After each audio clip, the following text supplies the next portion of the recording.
आचार्य पंडित सुनील कुमार उपाध्याय ज्योतिष चैनल में आपका स्वागत है।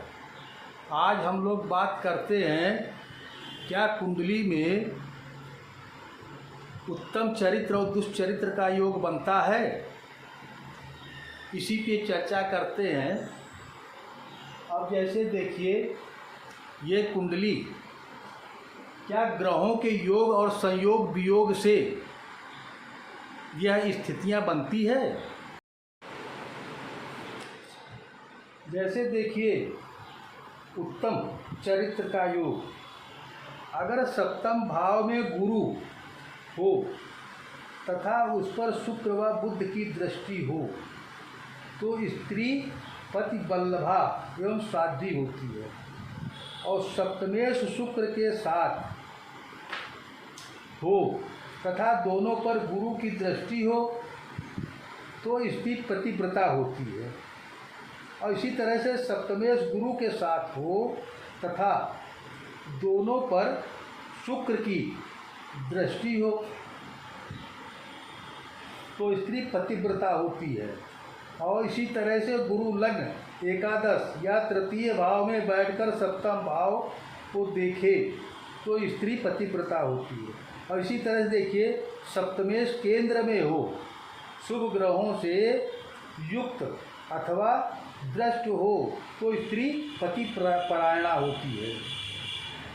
और फिर देखिए, सप्तमेश सप्तम भाव में हो तथा उस पर पाप ग्रह प्रभाव न हो तो स्त्री सुशीला एवं पतिव्रता होती है। इसी तरह से गुरु सप्तम भाव में हो, लग्नेश बली हो तथा शुक्र चर राशि 1 4 7 में हो तो स्त्री सुंदर पतिव्रता तथा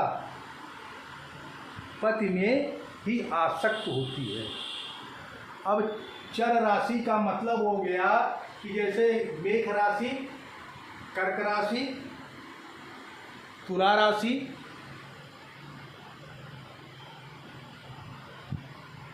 और मकर राशि, ये केंद्र में हो तो स्त्री सुंदर पतिव्रता होती है, पति में आसक्त होती है। और इसी तरह से गुरु सप्तम भाव में हो, लग्नेश बली हो तथा शुक्र चर राशि, और इसी तरह से सप्तमेश गुरु हो मिथुन या कन्या में हो तथा शुक्र या बुध की दृष्टि गुरु पर हो तो स्त्री सुंदर दयावती तथा सच्चरित्रता होती है। यदि सप्तमेश सप्तम भाव में हो और नवांश का स्वामी शुभ ग्रह हो तो स्त्री पतिव्रता होती है।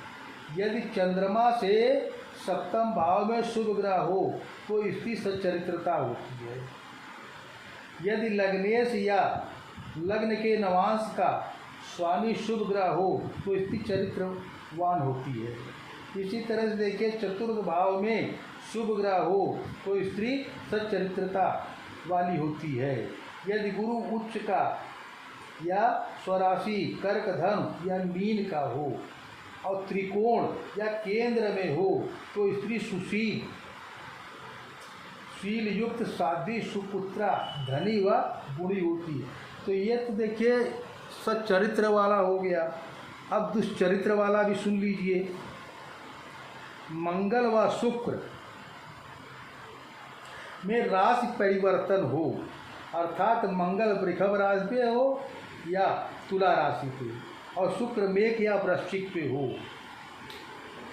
जैसे ये देखिए लग्न में है ना, ये देखिए मंगल यहाँ का सप्तम भाव का स्वामी हो करके और लग्न में बैठा है, और ये शुक्र जो है तो इसमें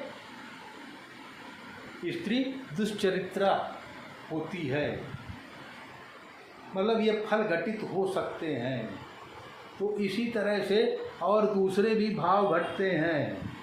जैसे मंगल शुक्र के नवांश में हो तथा शुक्र मंगल के नवांश में हो, अर्थात मंगल शुक्र में नवांश परिवर्तन हो तो भी उपरोक्त फल घट सकते हैं।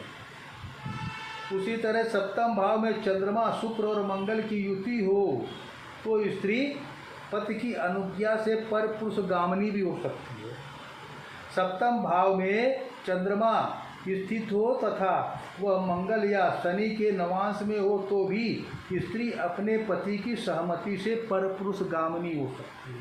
सप्तम भाव में सूर्य व मंगल कर्क राशि में मकर लग्न युति हो तो स्त्री परपुरुष गामिनी हो सकती है।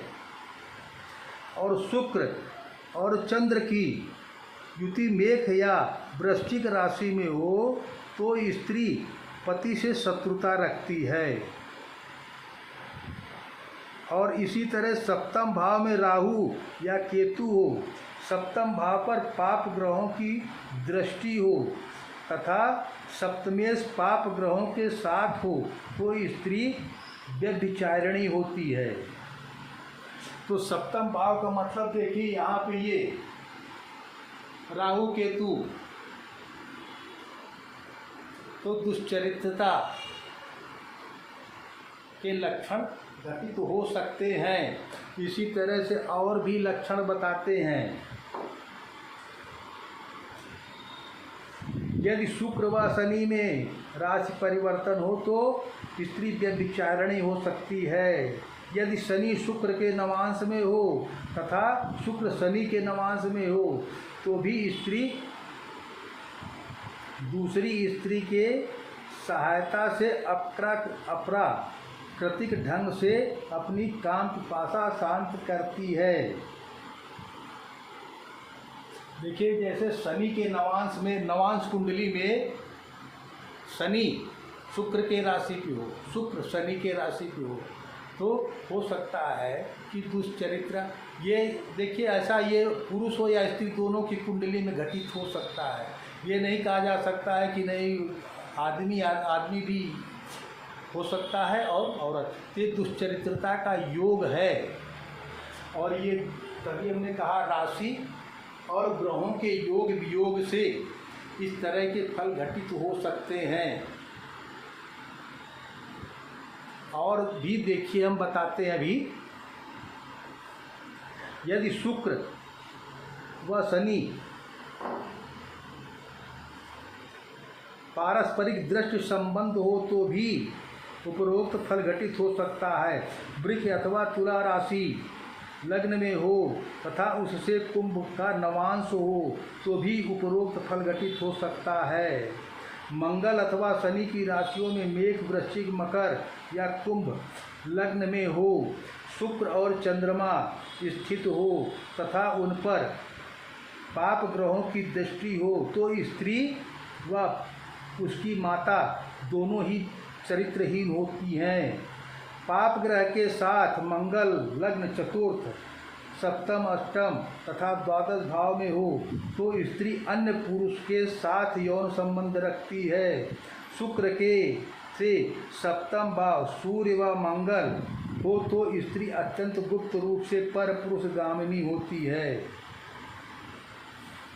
जैसे देखिए, शुक्र जो है सप्तम भाव में सूर्य के साथ हो या सप्तमेश के साथ हो तो भी जो है इस तरह का योग बनता है। और अगर ये जैसे देखिए राहु है, तलाक योग कराता है, विलंब से विवाह कराता है या विवाह ना होने का भी योग बनाता है।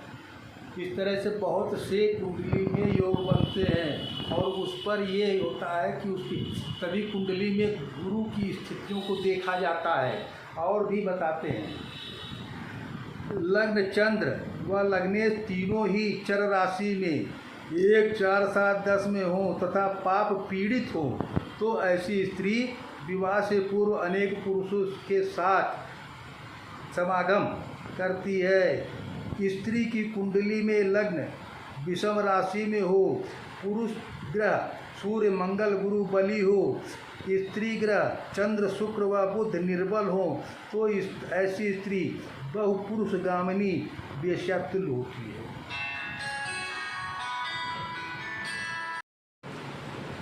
और देखिए, अष्टम भाव में सूर्य हो तथा उस पर शुभ ग्रहों की दृष्टि ना हो तो स्त्री पर पुरुषगामिनी होती है। वृष राशि में मंगल अष्टम भाव में तुला लग्न हो तो पर पुरुषगामिनी होती है। यदि मंगल पर राहु का दूषित प्रभाव युति तथा दृष्टि द्वारा हो तो ऐसी कन्या कम आयु में कामोत्सुक होती है। यदि चतुर्थ भाव में पाप ग्रह हो तो स्त्री चरित्रहीन व कुलटा होती है।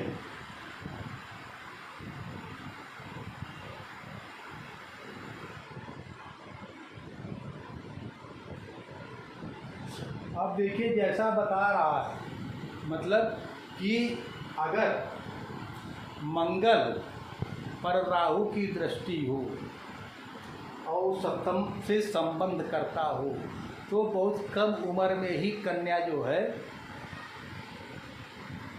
कामोन्मुक्त हो जाती है। तो राशियों और ग्रहों का प्रभाव मनुष्य के, तभी हमने कहा ना कि ऊर्जाओं का बहुत प्रभाव होता है। उसी तरह से, और अगर सूर्य चंद्रमा बृहस्पति को सत्वगुणी कहा गया है, अगर आपके घर में इनकी ऊर्जाएं अच्छी है तो बहुत सी व्यवस्था है। और शुक्र और बुध रजोगुणी हैं, और रजोगुणी अगर रजोगुण बढ़ता है तभी ये सब व्यवस्थाएं बिगड़ती हैं। इसलिए रजोगुण को बहुत ठीक रखें। और देखिए उसी तरह से योग शनि राहु और केतु ये सब विलंब से जात्यंतर अलगाव तलाक एवं कष्टपूर्ण वैवाहिक जीवन का फल घटित होता है। इनके प्रभाव से तमोगुणी है, तो तमोगुण को बचाने के लिए कहा गया है। और देखिए लग्न और चंद्रमा दोनों ही पाप मध्यस्थ हों तो ऐसी स्त्री कुल नाशिनी होती है। लग्न और चंद्रमा दोनों ही पाप मध्यस्थ हों तो ऐसी स्त्री कुल नाशिनी होती है। लग्न अथवा सप्तम भाव में चंद्रमा सूर्य के नवांश में हो तो स्त्री चरित्रहीनता होती है। इस तरह से तमाम प्रभाव घटित होते हैं।